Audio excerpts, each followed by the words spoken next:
copper mine in Mongolia is not competing with the coal mine in Mongolia. The copper mine in Mongolia is competing with the copper mine in Chile. So if I get these suppliers to expand their output, lower their production cost, it lowers my input cost and I'm better off in my competition with the copper mine in Chile. That's a procurement decision, isn't it? Procurement's not just about buying from the suppliers that already exist. It's starting to ask ourselves, can we expand the network of people from which we can buy? And over the long term, it makes a lot of sense. The only thing I don't understand, looking from a purely economic lens, is why Rio Tinto doesn't take equity in these companies that they give them microloans for. I mean, it's a no-brainer. I'm going to start you up. I'm going to give you all the technical ability. I'm going to help market your stuff, and I'm going to be your key customer. That's a bit like the Reserve Bank buying and selling currencies. They're guaranteed to sell on the high and buy on the low. It's like, wow. Thank you. Now, I do understand it from an administrative side. Rio Tinto is a mining company. It's not a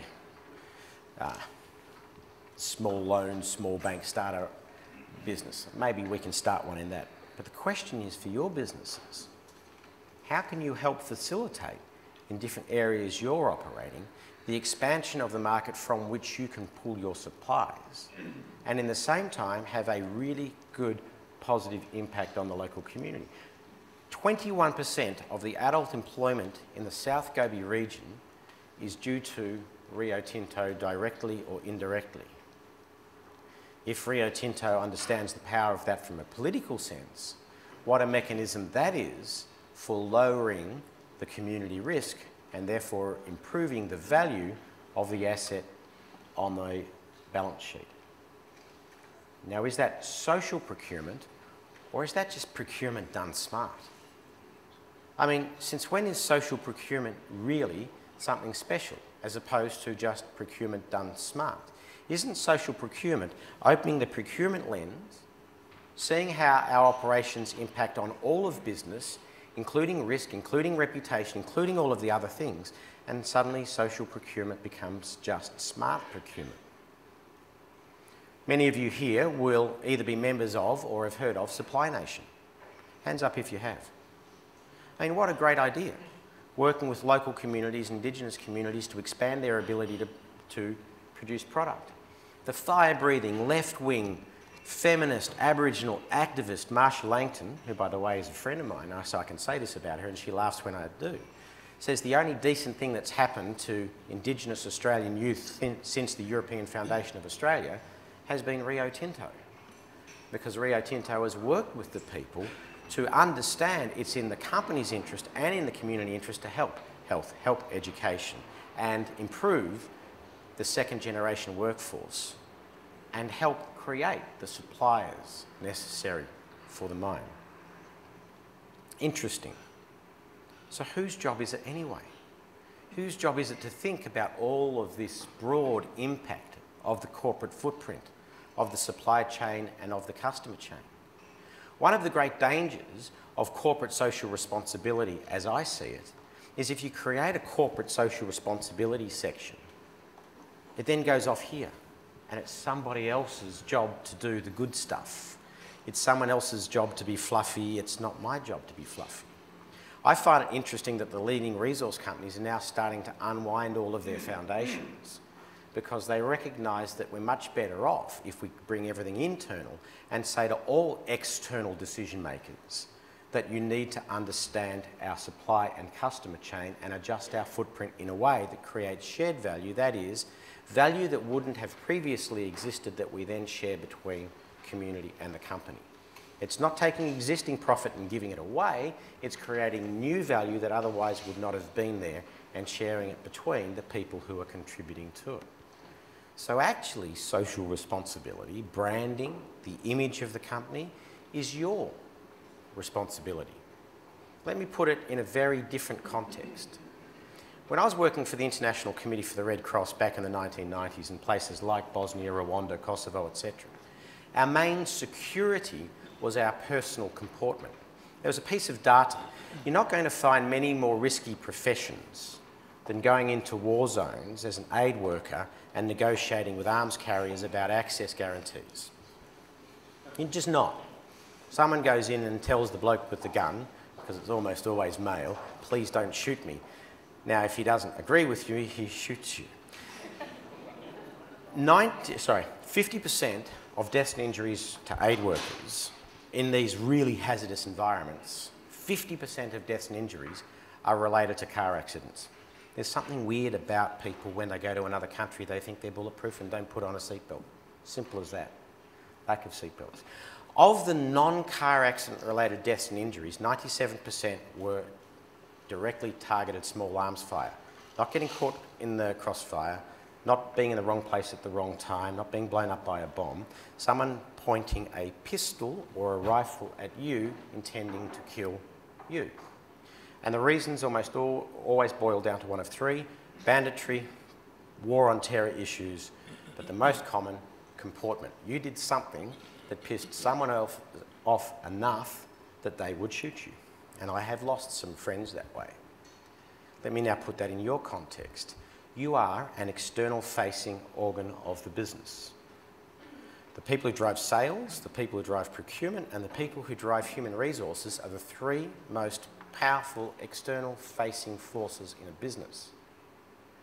The way you comport yourself in your procurement has a direct impact on the way an enormous number of people view your company, which can increase the value of your company if you lower your company's risk or improve your company's reputation.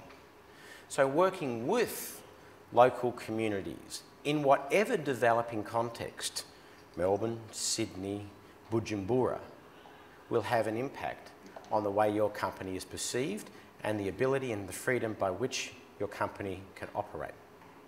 That's why it's not CSR. And that's why I sort of diss the term social procurement. And I go back to where I started and say, what's the difference between social procurement and smart procurement? Are we in danger of creating a buzzword and making it special that people kind of turn their back on because it sounds a little bit fluffy? And we forget the link with the business case, which is, in the end of the day, what it's all about. Long-term financial, environmental and social sustainability for our businesses and the planet on which the business is operating. It's an interesting way to think. That's all I wanted to say by way of introduction. Let me now pass over to you for questions. And the one rule in questions is there's no question that's off limits.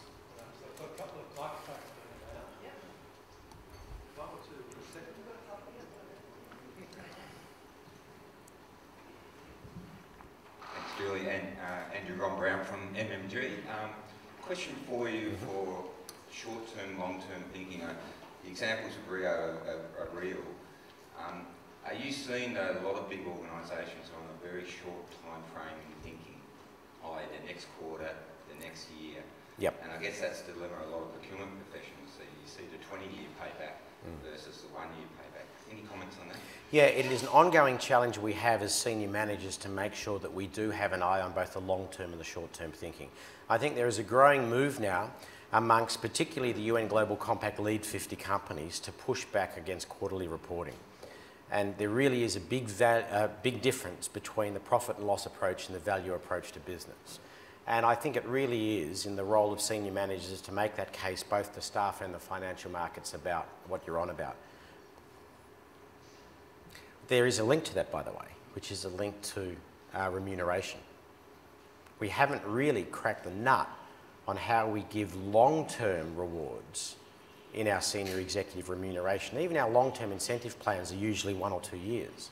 They're not 20 or 30. And I'm wondering whether you can, in remuneration terms, create something like a trailing commission, for the want of a better phrase, where your bonus comes in over a 20-year period and that is willable and it stays with you even after you leave the company.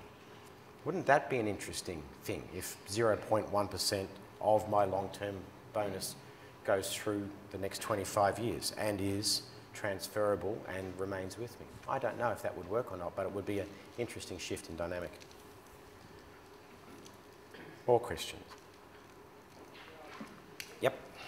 Just wait for that. Just wait for the microphone. Going through it at home. The challenge I've got is that was written in 2011. Yeah. Why has it not been introduced? Well, it has been introduced in, well, I'm going to, it's been... Can I just yeah, sure. rephrase that? Why do, from ministerial level to CEO level to board level, still talk about cost savings and savings? Why hasn't it got through the community of our senior leaders when that stuff has been around since 2011? Cost savings and savings remain important, and we do need to find this balance of short-term impacts and long-term impacts. To go to the very extreme level, what I'm about to tell you is public knowledge if you scratch, so I'm not breaking any confidentialities. Rio Tinto was very vulnerable during the global financial crisis because a whole bunch of its loans just happened to come up for renegotiation at the really tight point. And there was a short period of time by which Rio Tinto was funded on overnight money. Imagine that for a second. The world's second largest mining company, for a number of days, funded on overnight money. So they're very sensitive about the short-term impacts of cost savings, and quite understandable as to why. But also very sensitive about the long-term impacts in their reputation, hence why in operations like La Granja in northern Peru, they've got a very extensive social project to win acceptance of the local community even before they've started mine operations. So I'd challenge part of the precept of your question. I think some senior managers have got it, and some senior companies have got it, and indeed some of them got it even before Porter and Kramer put the label shared value on it. Like the malaria stuff I first started speaking about in 2009, and BHP showed it to me in 2007. They just didn't badge it that way. I think other companies haven't got it yet, and they haven't understood what their role is. As a senior manager, your role is not to run the company until the company's finished and all over. You're a custodian of the company, and you will hand that company over to another series of senior executives over time. That's why I'm just a little bit stuck that we haven't got our management remuneration packages thinking in that same way. So it's a valid question to keep on the table, because I'm not fully sure of what the answer is myself. Yeah. Yep, hang on.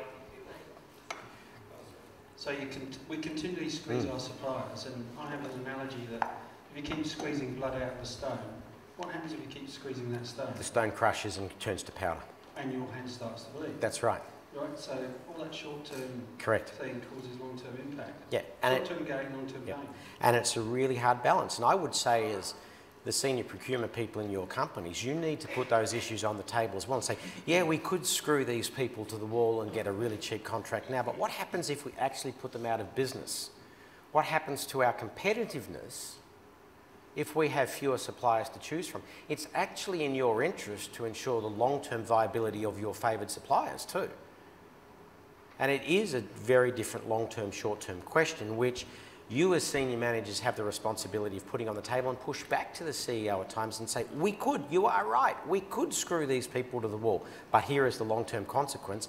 Are we prepared to make that decision? And maybe your balance sheet is in such poor shape that in the short term you need to. But maybe you go, oops, we didn't think of that long-term impact. And that is the role of the senior manager, is to put the hard questions on the table. Next question.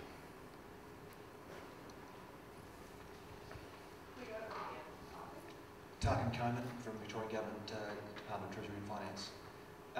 I think in non-capital procurement environments, one of the observations that I've made over the years is that there's not a great deal of access to strong financial modelling, both skills and tools, and I think that might have something to do with the inability of perhaps past procurement decisions not taking into account the long-term gains or value that can be achieved from smart procurement strategies. But I'm interested, the recent Commission of Audit that's obviously received a lot of media attention, there's a recommendation number 59 which relates to government procurement, federal government procurement and tendering, and it actually makes a specific point in there as a recommendation that government procurement is not to be used as a policy lever, or should not be used as a policy lever. And I think the interesting thing is that relating procurement decisions back to a financial or a value equation is important for all of us to consider, because we then avoid the temptation to say, no, we ought not to pursue a particular outcome because there's no value in it. Yep. Because we don't see it. The reason we get paid the big bucks, and the reason we've got C's in front of our names, is because we need to take into account all of these difficult issues that come up. And when we're in the middle of our careers, perhaps we can say, here's a blanket rule, bang. But it's much harder the more senior you get. I would even challenge that part of the Audit Commission and say, government is different from private sector. Government is there to implement policy. And would there be times when using procurement as a policy lever is wrong? Yep. But would there be times when using procurement as a government policy could be justified? I think there probably is. One doesn't spring to mind, but I can imagine creating an argument for one. And in a way, let's put that back into the private sector context too. Is it a policy question or an economic question to keep your suppliers alive? Perhaps it's a policy question. We make a policy decision that we will spread our procurement around to ensure that there is a marketplace. What springs to mind, just as you mentioned that, is back to Mongolia, back to Rio Tinto. The net present cost terms, and again these are public figures, of flying in, flying out staff from the rest of Mongolia down to the Oyu Tolgoi mine site is about $1.5 billion over 10 years in net present cost terms. And the contracts are split between the three major internal airlines of Mongolia, knowing well that if you ended the contract with any one of them, that would destroy the airline. So it's actually a policy decision to spread the contracts around all three, have a degree of competitive tendering, but not to the extent that you'll only pick one, so the other two go out of business and the third one can price gouge you in the long term. So in fact, that's a long way of absolutely convincing me of the point. I think there is certain times in which procurement should be used as a policy tool. That's a policy tool. Keeping the supply chain competitive by, who was it? Was it Paul Keating or Joe that used to say feed the chooks? Joe. So it's feeding the chooks. You know, you've got to keep everyone alive a little bit.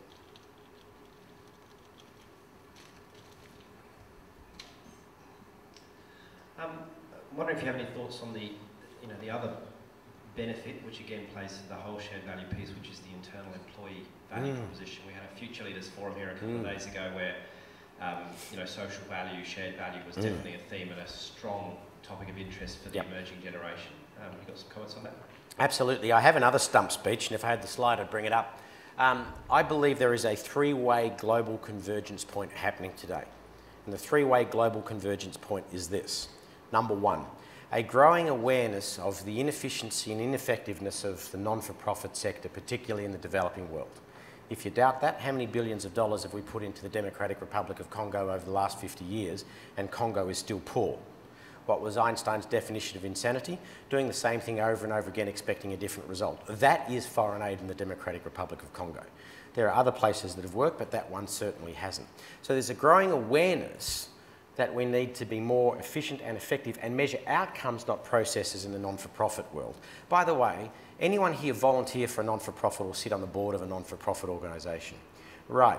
One thing you must do, in my personal opinion, if you sit on the board of a non-for-profit organisation, is don't go fluffy. Too many people from the business community go, oh, I'm now sitting on a non-for-profit, let's be nice. This is my way of contributing back, it's my way of being nice. Honestly, the greatest skill set you have is ruthless accountability around numbers, correct? Hands up if you believe you're ruthlessly accountable around numbers. Anybody who doesn't put their hand up, resign tomorrow because your boss won't like you, right? That's your skill set. So if you're on a non-for-profit world and a non-for-profit board, be ruthlessly accountable according to the spending to make sure you're getting the outcome that your organisation says that it should. It might not be profit, but it's still bloody important. In fact, because it's involving people, it's even more important. If I get a 10% efficiency gain in the non-for-profit world, right? I spend $100 to bring 10 children out of poverty. I get a 10% efficiency gain. I'm not spending $90 to bring 10 children out of poverty. I'm still spending $100, but I now bring 11 children out of poverty. So be much more ruthless. So convergence point one, a growing awareness of the need to be efficient and effective in the non-for-profit sector. Convergence point two, a growing awareness of the role of the private sector in the development space. Let me get really nasty here. The only way to sustainably end poverty over the long term is through employment. And the only way to have long-term employment is through small, medium and large enterprises that pay tax that allow governments also to employ. But you need employment. The key driver to bringing the world out of poverty is the private sector. We don't give the private sector that credibility. So there's a growing awareness of the role of the private sector. Let me go back to the Rio Tinto example. 21% of the adult employment in the South Gobi region of Mongolia is directly or indirectly because of Rio Tinto. I'm sorry, that's more effective than anything UNICEF, UNDP, WHO, MSF, ICRC and all the other acronyms have ever done in the non-for-profit world. If I didn't honestly believe that, I would still be in the non-for-profit world. That's the convergent point 2. Convergence point 3, Generation Y demanding a social outcome as part of their work. How does this manifest itself in our human resource policies? It manifests itself this way. The best graduates from universities these days are no longer hired and fired. The best graduates from universities hire and fire their employer. If my employer is no good, I sack them and I go and get another employer. The biggest issue wrapping the minds around your human resource colleagues is recruitment and retention of high quality staff. And because Generation Y now wants to be a little bit fluffy and wants to have a bit of a social outcome as part of their work, we invent volunteer days. We invent things like this. How do we give people a social outlet? Well, that's nice, but what if I was able to convince you that your core business was a good social outlet? What if I was able to convince you of that? Let me give you an example. UNDP, the United Nations Development Programme, the international organisation we rely upon to bring the world out of poverty, has core funding of $1 billion a year to bring the world out of poverty. More than that non-core funding, but the core funding is $1 billion. Rio Tinto spent last year $220 million on community engagement programs and $900 million on Indigenous salaries in the developing world. That's over $1 billion. Rio Tinto spent more to bring the world out of poverty than the United Nations Development Programme did. Makes you think. So whichever businesses you're in, wouldn't it be really good if you were able to mount the case and show your Generation Y employees why the core business of your business had a social outcome? And you're able to arm your employees with the tools where they could lean on the barbecue over the weekend and boast to their friend who's taking a $23,000 a year job in the non-for-profit sector that that's very good. You might feel good on a $23,000 a year job in the non-for-profit sector, but not only does my job pay more than yours, but I have more of a social outcome than you, and here is the social data to prove it. Interesting. So I think when I come back to that point, this convergence point, a growing awareness of the need for the non-for-profit sector to be held to account to the same standard, if not higher standard than the for-profit sector, a growing understanding of the role of the private sector having a job and bring the world out of poverty, and meeting Generation Y's demand to have a social outcome as part of the work can be done in many businesses by the core activity of the business itself. What a world it would be if your senior management understood that three-way convergence point. Does that answer your question? Next. I'm warming up now. This is fun. Can I have another 2 hours? We got a power set, but when does the ask you more questions. Well, how many? Well, we've got 5 more minutes. Well, we got 5 more minutes. Then we can go to a panel, and you can ask more questions in panel. But let's go 2 more. 2 more. Hang on. You've got to wait for that. Now you're into Generation Y. How do you stop Generation Y from graffitiing the trains? That's not one of the 2, don't worry. We'll get to the next one. Anyone got a cricket bat? Any more, or we'll shift questions? Or we might adjust to the panel session. Is it the guy with the man with the tie who reports to Lou? Poor bugger. Let's think of a question. Give everyone filling time. Your time working in the UN and dealing with at the front line, perhaps, in terms of people with guns as compared to working in corporate life, discuss it.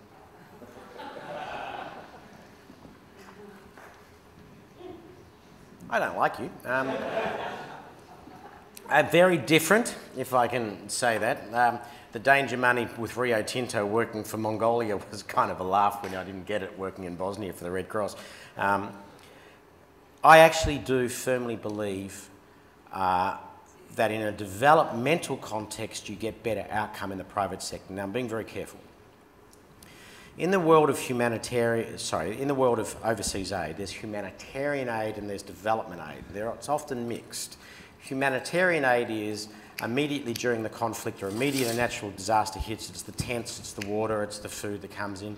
It's very hard to build an economic case about why the private sector should get involved, with few exceptions.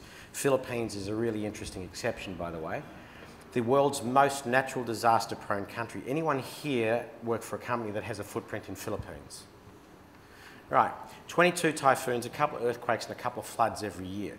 You know there will be a major disruption to a localised economy somewhere in that country 22 times a year at least.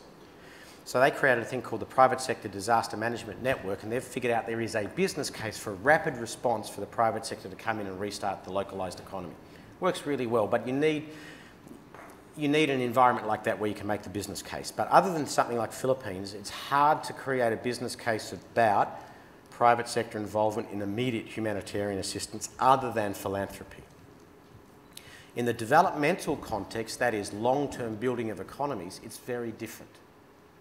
In the developmental context, it is in your interest to build local economies because then you build your supplier and customer base. For example, anyone here from ANZ? Sort of. Well, ANZ's copped a bit of shellacking from Oxfam in the last couple of weeks in this banking report because somehow ANZ, according to Oxfam, should have reached back down 2 or 3 levels through into the supply chain to know what was going on.